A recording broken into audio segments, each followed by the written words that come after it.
Les 5 énergies de sagesse, chapitre 11. Vivre dans le mandala. Ce printemps-là, 400 personnes séjournaient dans un vieil hôtel pittoresque. Nous étudions le bouddhisme et pratiquions la méditation. La standardiste de l'hôtel était submergée, habituée à accueillir des clients qui ne se connaissaient pas. À l'heure de l'apéro, elle était inondée d'appels passés d'une chambre à l'autre, et elle commettait des erreurs, établissant la communication avec telle chambre plutôt qu'avec telle autre. Mais elle s'aperçut que cela n'avait pas beaucoup d'importance. Nous avions tous quelque chose à nous dire. Voilà une illustration du principe du mandala, l'interconnectivité inhérente aux 5 énergies. Essentiellement, un mandala est un champ énergétique englobant la totalité, l'ensemble du tableau. Un mandala est une carte. Les plaines de l'énergie spacieuse, les sommets de l'intellect, les vallées luxuriantes de l'abondance, etc. De plus, la carte est en mouvement, comme les cartes météo à la télé. Se brancher au mandala donne une impression d'universalité, une vision plus large et une perspective plus étendue. Ce pourrait être le mandala de notre famille, de la météo, de notre corps ou de notre lieu de travail. Dans l'art bouddhiste tibétain, les mandalas représentent des cosmologies entières et brillent de détails iconographiques.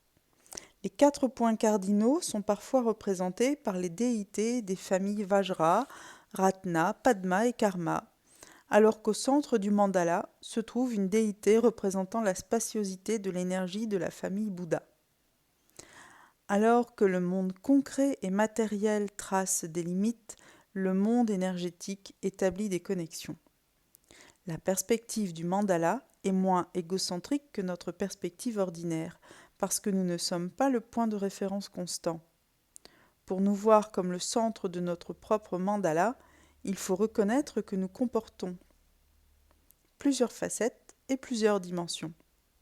Le mandala replace notre perspective dans un contexte plus vaste. Il nous libère de notre façon étriquée de percevoir les choses. Pour voir un tableau étendu, il faut un esprit étendu. L'interconnectivité et la totalité. L'ensemble de la perspective mandala est lié à notre monde psychologique intérieur et au monde phénoménal et extérieur. Le monde des pensées et des émotions est notre mandala intérieur. Le monde extérieur est le mandala extérieur. Il existe un jeu constant entre les deux. À tout moment, ils s'informent l'un l'autre. Nos perceptions sensorielles forment un pont entre les mandalas intérieurs et extérieurs. Ce sont nos antennes qui puisent des données dans l'environnement extérieur pour les transmettre à notre monde intérieur de pensées et d'émotions. La façon dont nous voyons le monde dépend de notre réalité intérieure. Pour en savoir plus sur les perceptions sensorielles, voir le chapitre 14. Par exemple, lorsque je suis déménagée en Nouvelle-Écosse, j'ai détesté le climat au plus haut point. Toutes ces journées pluvieuses et tout ce vent glacial. Mais à mesure que je me suis fait des amis, que j'ai établi ma pratique privée et que j'ai meublé notre maison, le climat et le vent glacial ne m'ont plus paru aussi terribles. Ils étaient plutôt rafraîchissants. Il est parfois stupéfiant de constater à quel point les mondes internes et externes s'influencent mutuellement. Par une nuit orageuse, en Nouvelle-Écosse, mon mari, ma fille et moi nous sommes réveillés au milieu d'un cauchemar. À partir de l'énergie fondamentale de l'agitation externe, chacun avait produit en rêve son propre scénario mouvementé. L'énergie était là, nous lui avions fourni nos propres données. Le jeu entre les 5 énergies dans le monde naturel est un mandala. L'humidité de la pluie, Vajra, la chaleur du soleil, Padma, et les riches nutriments de la terre, Ratna, font croître les plantes. La pluie tombe dans les ruisseaux et dans les fleuves qui se jettent dans l'océan, où elle se mélange avec l'air et s'évapore pour devenir des nuages, Karma. Elle retombe ensuite sous forme de pluie. La pluie tombe, le soleil brille et la terre nourrit, sans parti pris. C'est un système énergétique total dans lequel chaque élément distinct apporte sa qualité vitale à l'ensemble du tableau. Notre corps est aussi un mandala. Notre squelette nous donne notre structure. On pourrait lui attribuer une caractéristique Vajra. La chair et la peau douce qui recouvrent l'ensemble sont Ratna. Le sang qui bat dans nos veines, lubrifiant et reliant, est Padma. Nos muscles, à l'origine de l'activité et du mouvement, sont des éléments Karma. Le liquide céphalorachidien, au cœur de notre être, présente la caractéristique spacieuse et accueillante de Bouddha. De même, dans une famille, chaque personne joue un rôle au sein de tout. Jetons un coup d'œil sur la famille Guillemette à l'heure du souper. Chacun des membres apporte une caractéristique exclusive qui maintient l'équilibre et l'interaction entre les énergies. Thomas le père est rentré du travail à 17h30 et a immédiatement réparé le robinet qui fuyait dans la salle de bain. Il a tendance à être orienté vers les projets dans la maison, mais il peut aussi apprécier un bon match de football avec son fils Vincent. C'est de l'énergie karma. Rita, la mère, a passé la journée à faire la tournée des antiquaires qu'elle connaît. La maison regorge de ses acquisitions antérieures. Lorsque sa fille Angelica est rentrée de l'école, Rita a aidé à confectionner son costume pour la pièce de théâtre à l'école. Puis, elle a préparé un délicieux repas. Rita a beaucoup d'amis et adore jouer à l'hôtesse. Elle prend toujours soin de sa famille et lui apporte son soutien. C'est une personne de type Ratna Padma. Même si sa maison contient beaucoup d'antiquités, Ratna, celles-ci sont toutes disposées avec goût, Padma. Elle apprécie que ses amis s'arrêtent en passant, Padma, mais elle aime bien aussi leur préparer un repas élaboré, Ratna. Même si Vincent, à l'instar de son père, a tendance à être actif, il possède aussi un côté tranquille. Il étudie dans sa chambre après l'école. Il aime lire et réfléchir. À table, il pose des questions perspicaces sur la vie de ses parents. Sur la vie à ses parents. Il aimerait étudier les sciences plus tard à l'université. Il possède de fortes caractéristiques Vajra. Annie est très enjouée. Elle a beaucoup d'amis et se divertit de différentes façons. Pour elle, la vie est très excitante et elle essaie constamment de nouveaux trucs. Elle aime faire le clown et fait la joie de sa famille. Elle songe à devenir actrice. Elle est un solide élément Padma dans sa famille. Vous pouvez également voir votre vie comme un mandala composé d'une famille, d'une relation intime, de travail et d'un parcours spirituel. L'énergie de chaque élément a des répercussions sur les autres. Vous découvrirez peut-être que votre travail vous enseigne quelque chose à propos de vous-même et qui vous éclairera sur vos relations.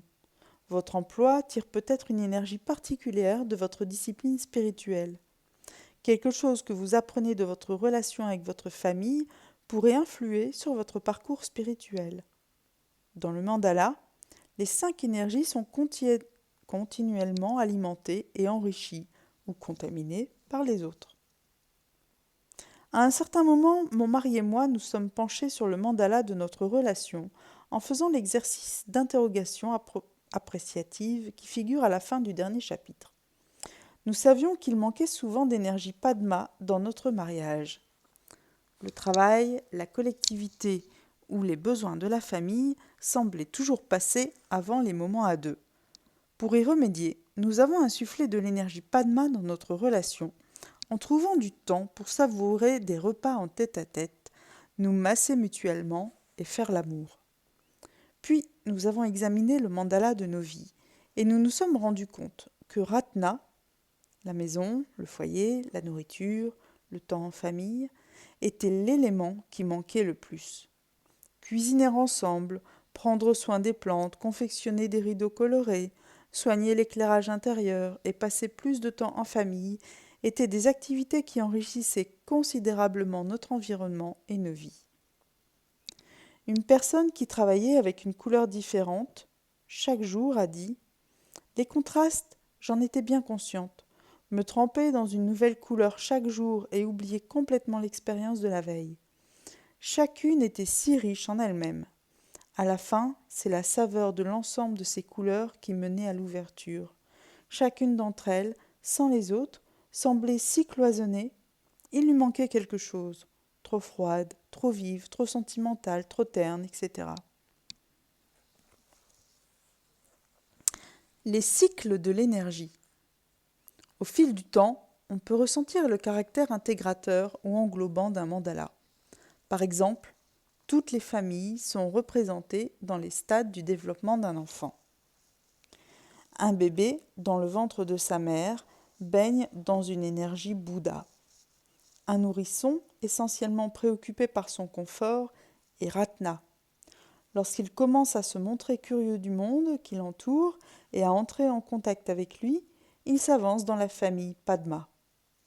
À l'âge préscolaire, il se sert de ses qualités physiques pour explorer à l'aide d'énergie karma.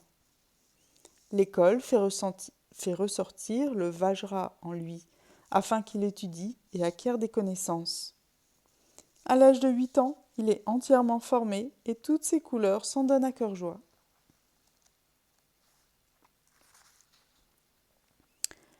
Parmi les autres séquences d'énergie, on trouve le mandala d'une journée.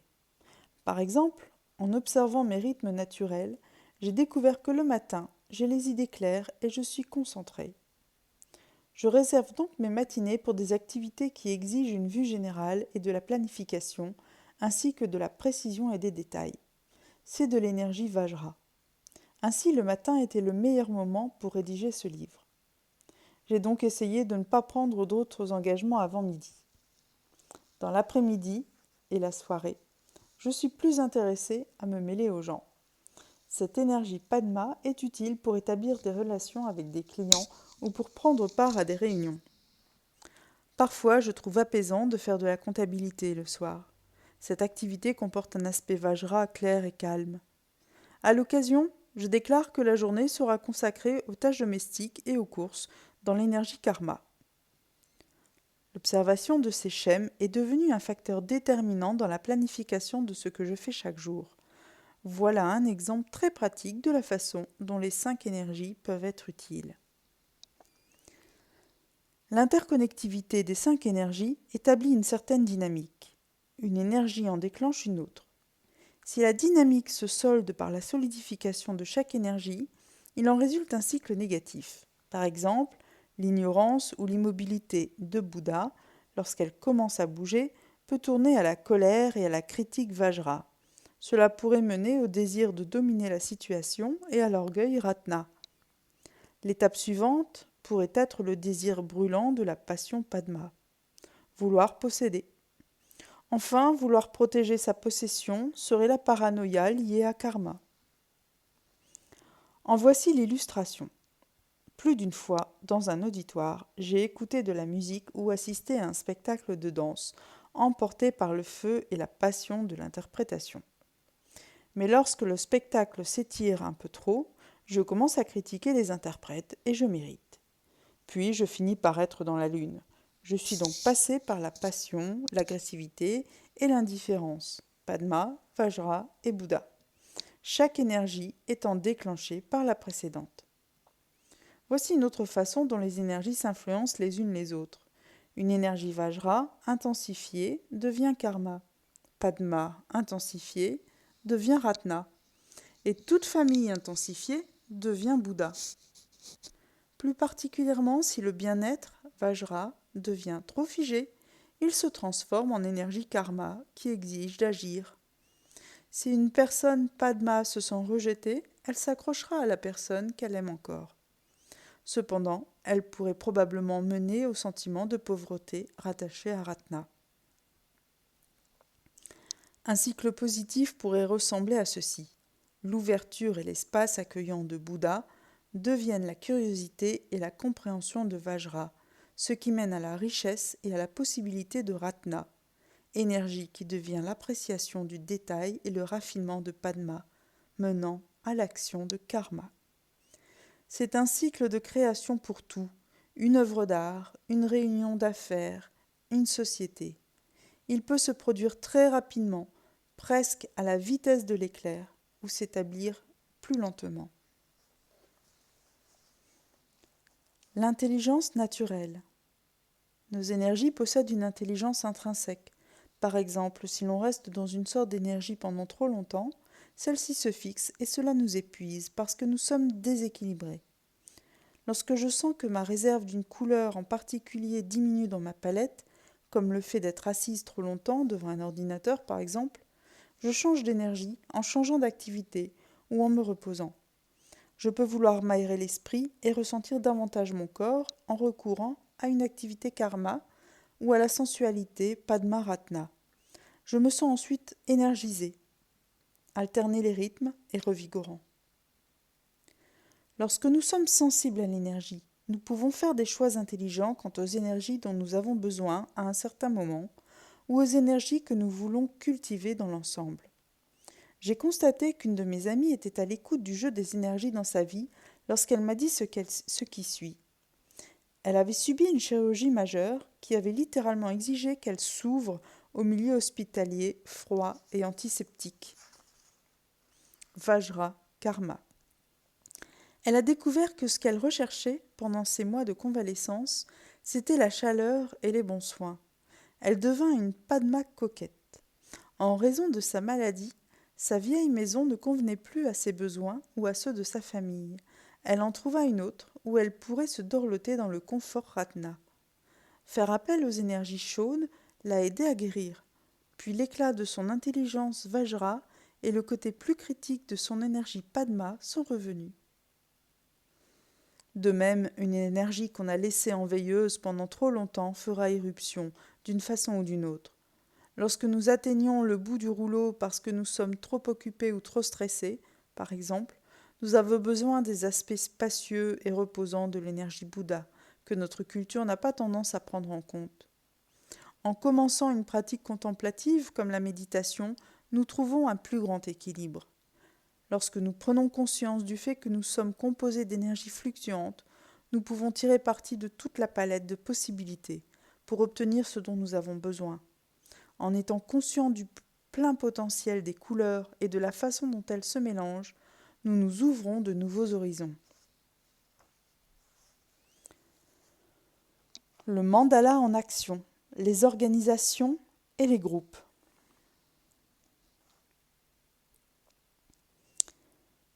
Les travaux de Peter Senge et d'autres, dans le développement organisationnel, ont lancé l'idée de pensée systémique. Ces travaux appliquent le principe du mandala en ce qu'ils considèrent un système comme une structure dynamique complexe, plutôt que comme des événements ou des gens isolés. Pour être efficace, une structure organisationnelle doit comprendre les 5 énergies. Vajra procure la vision et la clarté. Ratna enrichit la situation par la possibilité d'expansion et regorge de ressources. Padma lubrifie la situation afin d'améliorer la communication et le plaisir d'être ensemble. Karma est fiable quant au fait de s'organiser et de mener le travail à bien. Bouddha est tout à fait responsable relativement à ce qui se passe et offre donc un bon soutien. Lorsque les énergies ne sont pas en équilibre ou qu'il en manque quelques-unes, toute l'organisation peut rapidement s'engouffrer dans un tourbillon négatif. Lorsque les 5 énergies sont présentes, selon diverses combinaisons en fonction des personnes, il est plus probable que le groupe ou l'organisation fonctionne harmonieusement. Il existe un incroyable potentiel pour agir avec l'énergie de façon créative.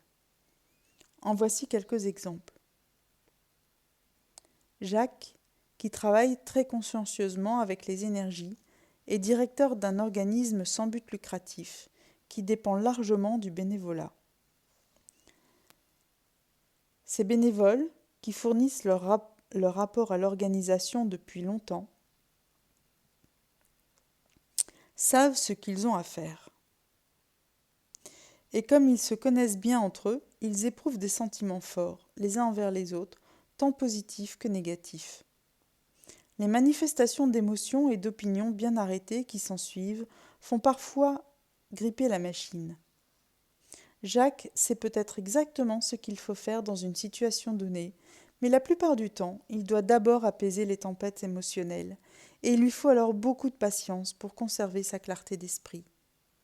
Dans ce cas, la forte caractéristique Vajra, dominante, de Jacques et une dose de Bouddha, amélioration, font de lui un excellent directeur. Il peut accorder beaucoup d'espace pour que les événements se déroulent. Parallèlement, il peut voir les différentes facettes d'une situation et ce qu'il faut pour la faire progresser. Il peut mettre fin à l'aspect décousu d'opinions multiples et se concentrer sur l'essentiel. Même s'il écoute ce qui se dit, il ne se laisse pas gagner par les drames émotifs. Les gens aiment travailler avec lui parce qu'il est ouvert à leurs idées. Il dirige par l'intégration. Comme Jacques connaît les 5 énergies, il peut embaucher des gens en fonction de leur style d'énergie. Apparier les gens et les emplois est un art subtil. Il faut connaître le genre d'énergie nécessaire pour accomplir le travail, être en mesure de reconnaître le style d'une personne et être conscient de la dynamique énergétique possible entre les collègues.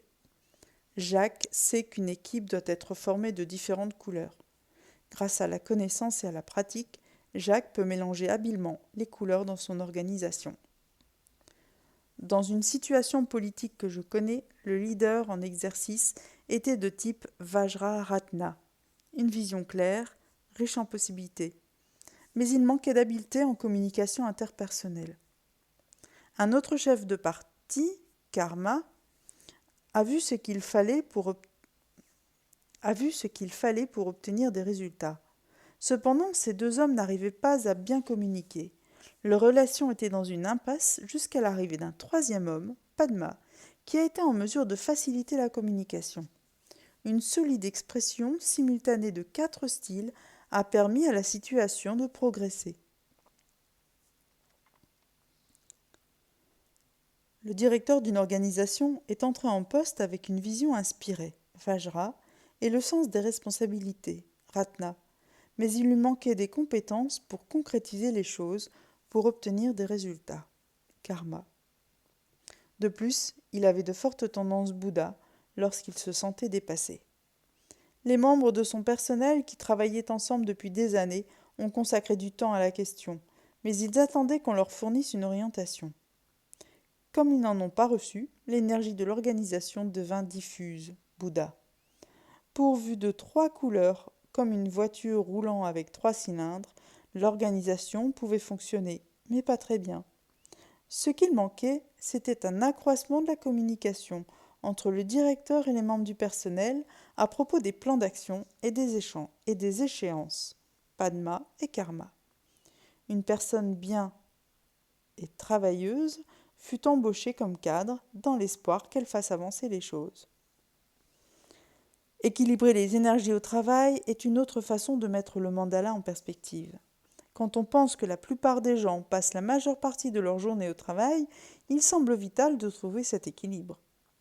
La plupart des employés de bureau sont coincés dans les énergies Vajra et Karma. Les travailleurs d'usine ont trop d'énergie Karma. Comment équilibrer tout cela ? Mon fils Julien a travaillé pendant un certain temps avec des enfants à risque dans un organisme d'Oakland, en Californie. Il était le seul blanc dans le bureau. Lorsqu'une chanson d'Al Green passait à la radio, les gens se levaient de leur fauteuil, dansaient pendant 5 minutes, puis retournaient travailler. Oui, dans mon travail auprès des organisations, j'incite les gens à faire des pauses pour simplement être. Bouddha, les gens sont assis en silence pendant quelques minutes.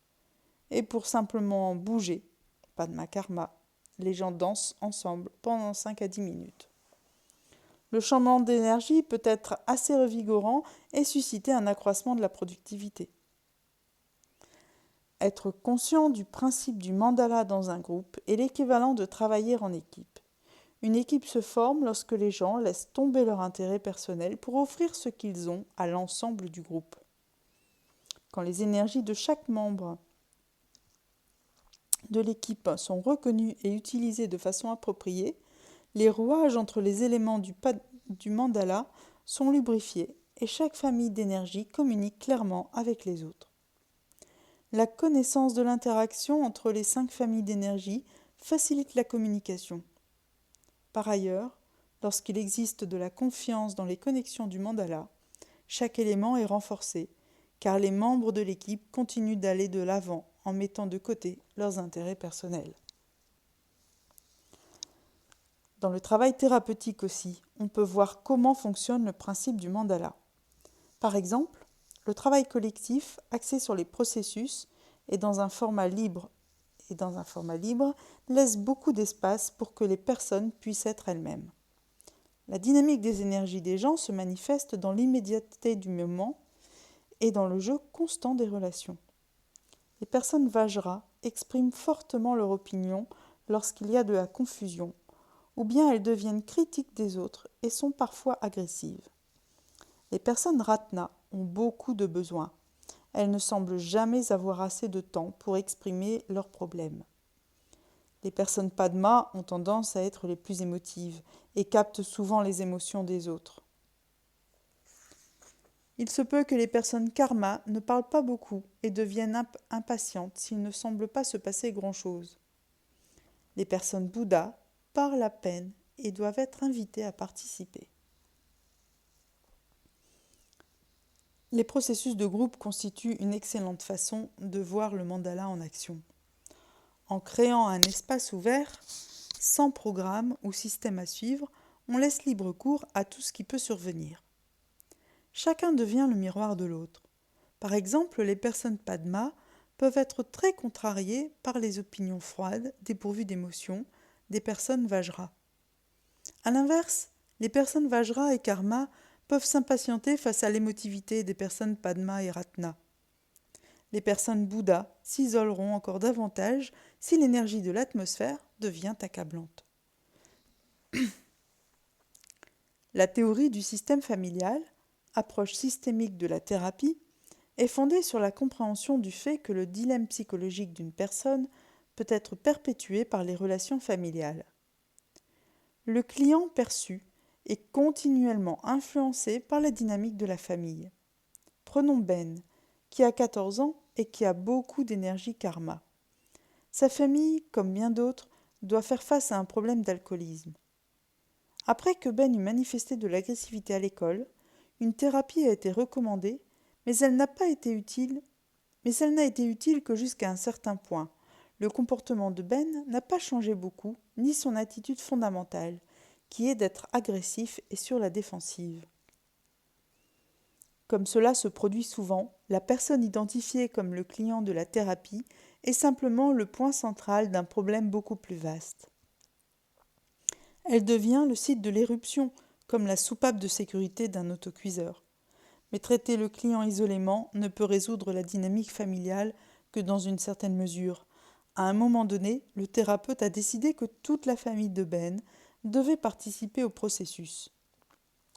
Après plusieurs séances avec la famille, la dynamique entourant Ben est allée au grand jour.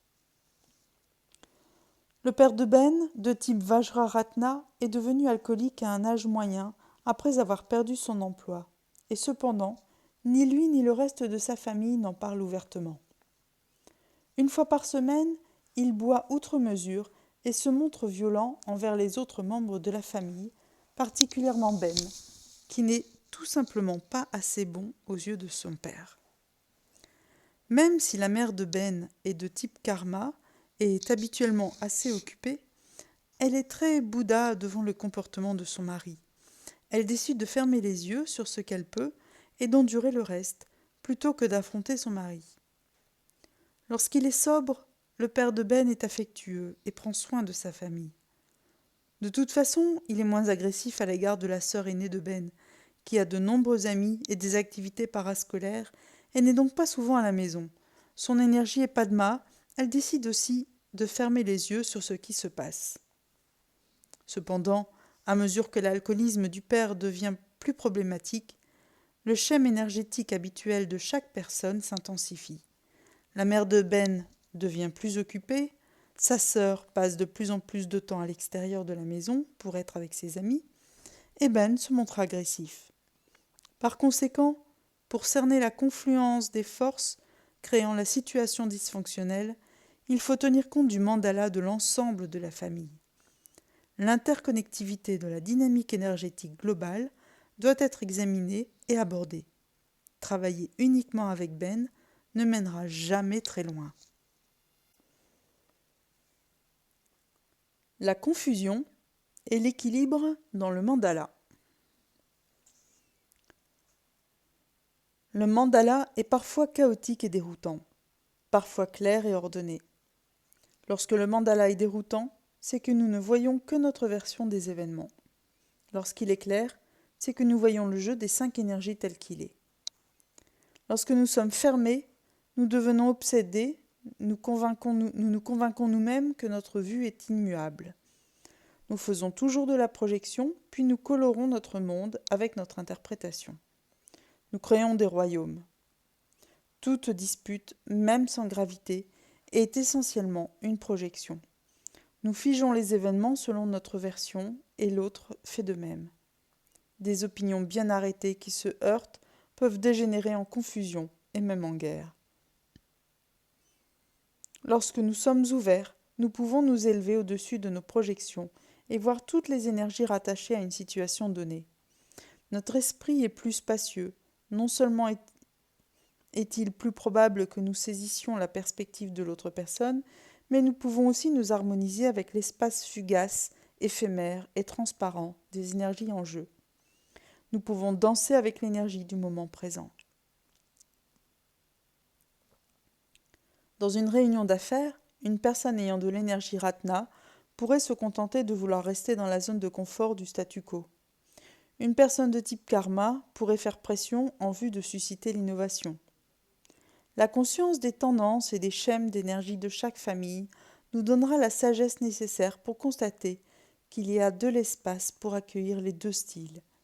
Nous serons en mesure de constater qu'en maintenant la stabilité du statu quo dans certains secteurs, nous pouvons en fait enrichir et soutenir de nouvelles idées et que les nouvelles idées apportent une nouvelle énergie. Les schèmes commencent à se révéler logiques. Il existe un ordre et une intelligence dans ce qui semble chaotique. En reconnaissant la possibilité d'un ordre, nous nous laisserons probablement moins submergés par le chaos. Pour mieux comprendre la confusion, nous devons examiner la combinaison des tendances d'une personne et des particularités de la situation. Il n'y a rien de plus facile que de blâmer quelqu'un. L'examen d'autres facteurs élargit la perspective. Il importe de tenir compte des multiples causes et conditions qui contribuent à rendre une situation difficile. Plutôt que de sauter immédiatement à la conclusion que quelqu'un a une personnalité intraitable, nous pourrions simplement dire qu'elle ne constitue pas le meilleur choix dans cette situation. Un solitaire pourrait travailler moins bien comme directeur que comme consultant, par exemple. En examinant une situation, nous pourrions nous demander: est-elle vouée au succès ou à l'échec ? Par exemple, Raquel tentait d'être un membre à part entière de l'équipe, malgré le fait qu'elle était géographiquement assez éloignée des autres membres.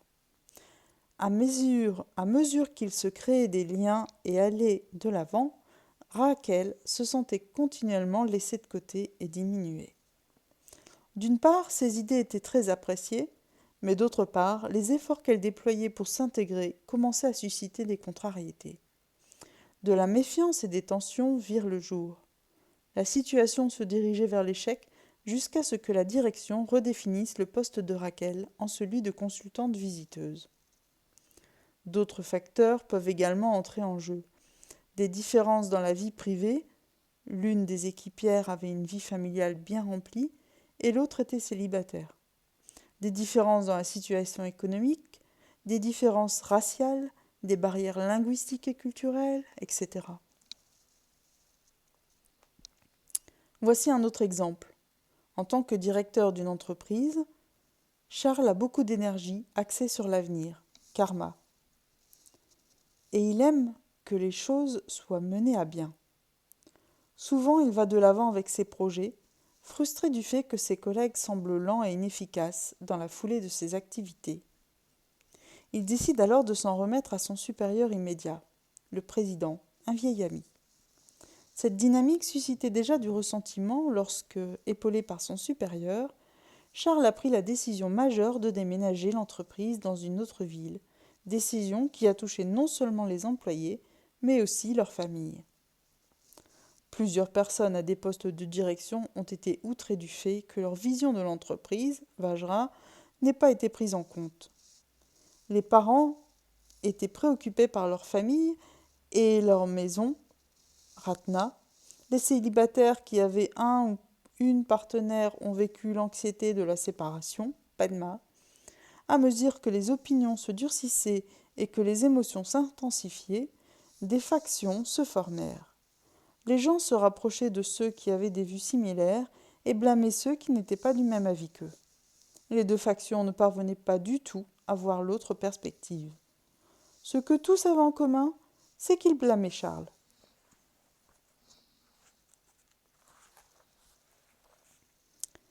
Dans une situation, la clarté ne pouvait survenir que si tous s'ouvraient à la manifestation complète de l'énergie. En faisant de Charles le bouc émissaire, l'énergie n'aurait été concentrée que sur une seule personne, plutôt que de prendre en compte l'ensemble de la situation. De nombreuses réunions ont eu lieu, et les gens ont eu l'occasion de prendre connaissance de tous les aspects de la question. Au bout du compte, chacun a convenu que la décision en elle-même était bonne, qu'elle devait se réaliser, Vajra visionnaire, mais qu'elle avait été traitée avec un manque de compétences, Vajra névrotique. Les préoccupations plus personnelles, Ratna et Padma, auraient pu aussi être évitées s'il y avait eu davantage de communication et de prévoyance dans cette prise de décision. En dernière analyse, personne n'était vraiment à blâmer. Une fois la dynamique de l'énergie mise en place de cette manière, le conflit était inévitable. Mais s'ils avaient eu conscience du jeu des énergies, ces gens auraient pu éviter le conflit. Ainsi, en prenant conscience de l'interconnectivité des 5 énergies en nous et chez eux avec qui nous travaillons et vivons, nous ouvrons le jeu du mandala. Exercice. Le mandala au travail ou à la maison.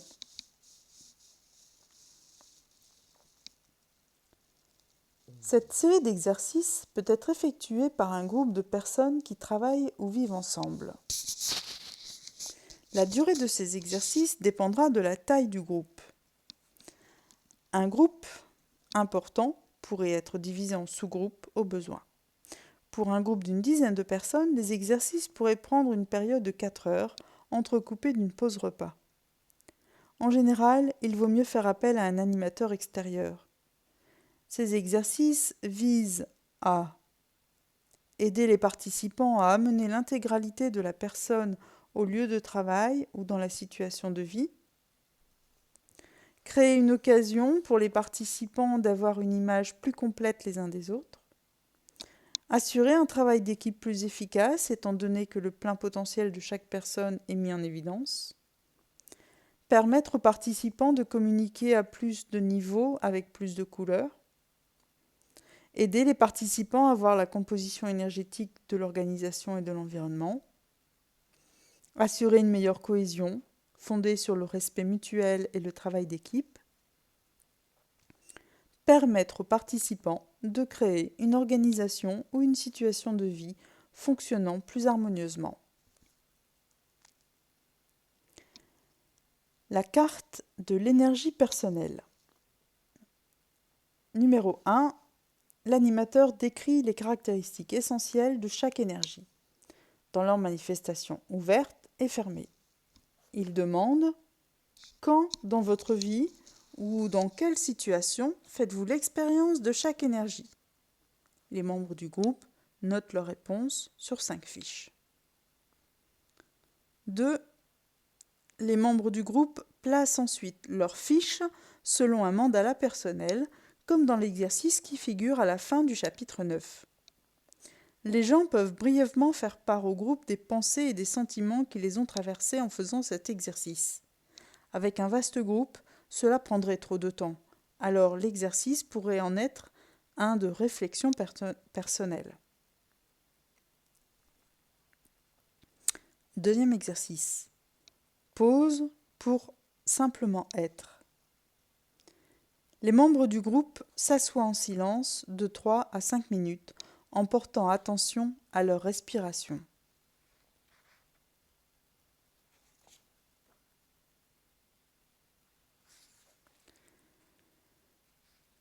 La carte de l'énergie de groupe. La carte de l'énergie du groupe. Dans un espace ouvert, créez une carte, mandala, en réservant une zone pour Bouddha au centre et Vajra, Ratna, Padma et Karma dans les 4 directions, comme dans l'exercice figurant à la fin du chapitre 9. Dans l'exercice suivant, les gens pourraient se trouver à cheval sur 2 énergies. Le cas échéant, travailler avec les 2. Les membres du groupe vont s'asseoir dans la zone qui représente l'énergie qui leur est la plus familière, la leur, qu'il s'agisse d'une énergie dans laquelle ils se trouvent coincés ou une énergie dans laquelle ils peuvent briller. Lorsque tous les membres se sont placés, ils discutent entre eux des raisons pour lesquelles ils se trouvent à cet endroit. Ensuite, les membres du groupe se déplacent vers la zone qui représente l'énergie dans laquelle ils ressentent leur pouvoir et leur intelligence personnelle, où ils peuvent briller. Certains resteront où ils sont. Puis, les membres du groupe se déplacent vers la zone qui représente l'énergie dans laquelle ils sentent que leur pouvoir agit. Là encore, certains resteront où ils sont. Les membres du groupe doivent noter, enfin, avec qui ils communiquent le plus souvent.